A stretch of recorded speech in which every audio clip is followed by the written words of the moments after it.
Homélie du pape François pour la solennité du corps et du sang du Christ, lecture de l'année B. Jésus envoie ses disciples pour qu'ils aillent préparer le lieu où célébrer le repas pascal. C'étaient eux qui lui avaient demandé « Où veux-tu que nous allions faire les préparatifs pour que tu manges la Pâque ?» Marc 14, 12. Tandis que nous contemplons et adorons la présence du Seigneur dans le pain eucharistique, nous sommes appelés nous aussi à nous demander dans quel lieu voulons-nous préparer la Pâque du Seigneur.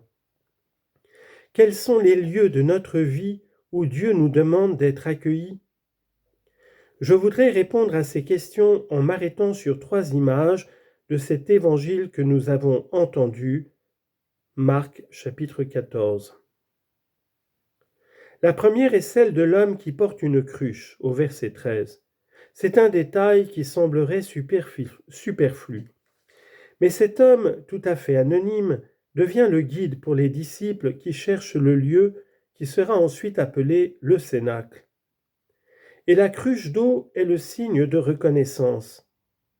Un signe qui fait penser à l'humanité assoiffée, toujours à la recherche d'une source d'eau qui la désaltère et la régénère.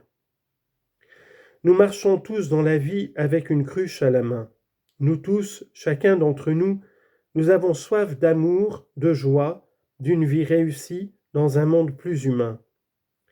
Et pour cette soif, l'eau des choses mondaines ne sert pas, parce qu'il s'agit d'une soif plus profonde que Dieu seul peut satisfaire.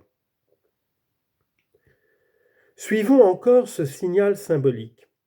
Jésus dit aux siens que là où un homme les conduira avec la cruche d'eau, là on pourra célébrer le repas de la Pâque. Pour célébrer l'Eucharistie, il faut donc reconnaître avant tout notre propre soif de Dieu, sentir que nous avons besoin de lui, désirer sa présence et son amour, être conscient que nous ne pouvons pas y arriver tout seuls, mais que nous avons besoin d'une nourriture et d'une boisson de vie éternelle qui nous soutiennent sur le chemin. Le drame d'aujourd'hui, nous pouvons le dire, c'est que souvent la soif a disparu. Les questions sur Dieu se sont éteintes, le désir de lui s'est affaibli, les chercheurs de Dieu se font de plus en plus rares. Dieu n'attire plus parce que nous ne ressentons plus notre soif profonde.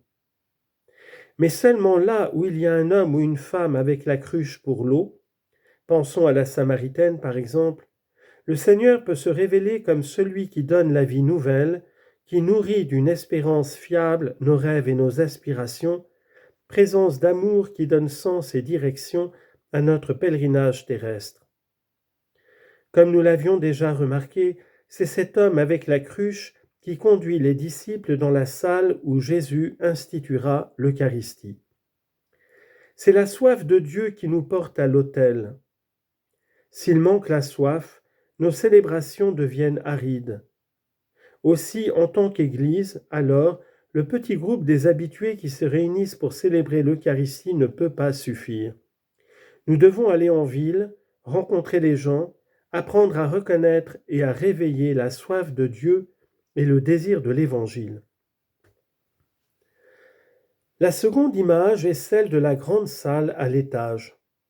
C'est là que Jésus et les siens feront le repas pascal, et cette salle se trouve dans la maison d'une personne qui les accueille. Don Primo Mazzolari disait « Voici qu'un homme sans nom, un maître de maison, lui prête sa plus belle chambre. Il a donné ce qu'il avait de plus grand, parce qu'autour du grand sacrement, il faut que tout soit grand, chambre et cœur, parole et geste. » Une grande salle pour un petit morceau de pain. Dieu se fait petit comme un morceau de pain, et c'est précisément pour cela qu'il faut un cœur grand pour pouvoir le reconnaître, l'adorer, l'accueillir. La présence de Dieu est si humble, cachée, parfois invisible, qu'elle a besoin d'un cœur préparé, éveillé et accueillant pour être reconnu. Par contre, si notre cœur, plus qu'une grande salle,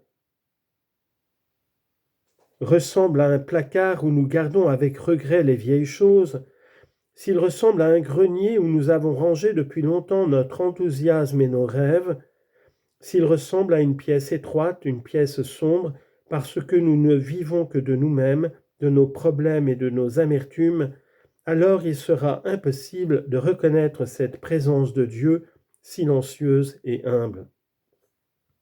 Il faut une grande salle. Il faut élargir notre cœur. Il faut sortir de la petite pièce de notre moi et entrer dans le grand espace de l'émerveillement et de l'adoration. Et cela nous manque beaucoup. Cela nous manque dans de nombreux mouvements que nous faisons pour nous rencontrer, nous réunir, penser ensemble la pastorale. Mais s'il manque cela, s'il manque l'émerveillement et l'adoration, il n'y a pas de route qui nous conduise au Seigneur. Il n'y aura pas non plus de synode, rien. Telle est l'attitude devant l'Eucharistie.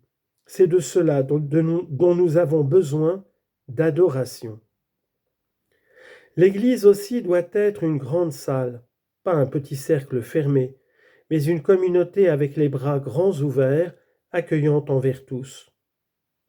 Demandons-nous ceci.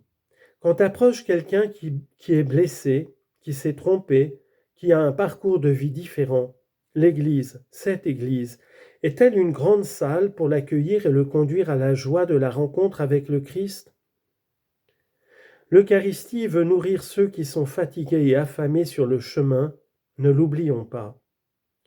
L'Église des parfaits et des purs est une salle où il n'y a de place pour personne. L'Église aux portes ouvertes, qui fait la fête autour du Christ, est par contre une grande salle où tout le monde, tous, justes et pécheurs, peut entrer. Enfin, la troisième image, l'image de Jésus qui rompt le pain. C'est le geste eucharistique par excellence, le geste identitaire de notre foi, le lieu de notre rencontre avec le Seigneur qui s'offre pour nous faire renaître à une vie nouvelle. Ce geste aussi est bouleversant.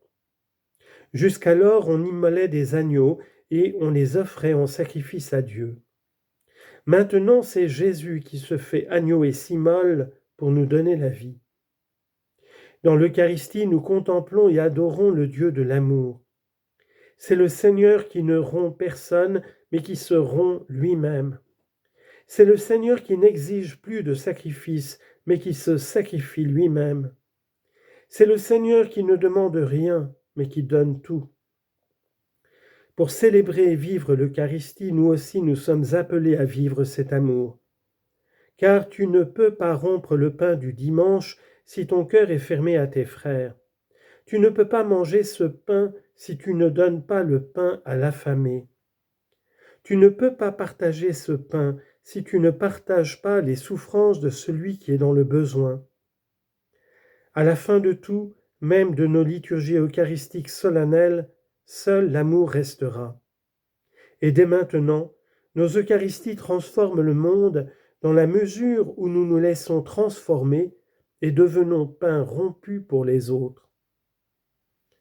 Frères et sœurs, où préparer le repas du Seigneur aujourd'hui encore ?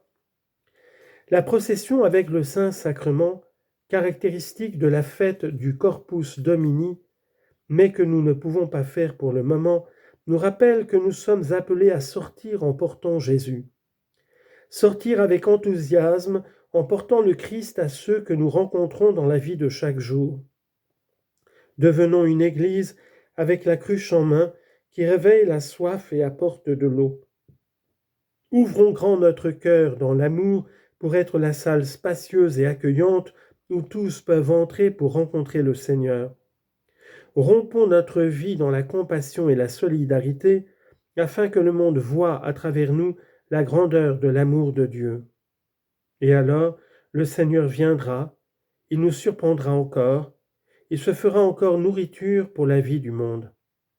Et il nous rassasiera pour toujours, jusqu'au jour où, au banquet du ciel, nous contemplerons son visage et nous nous réjouirons sans fin.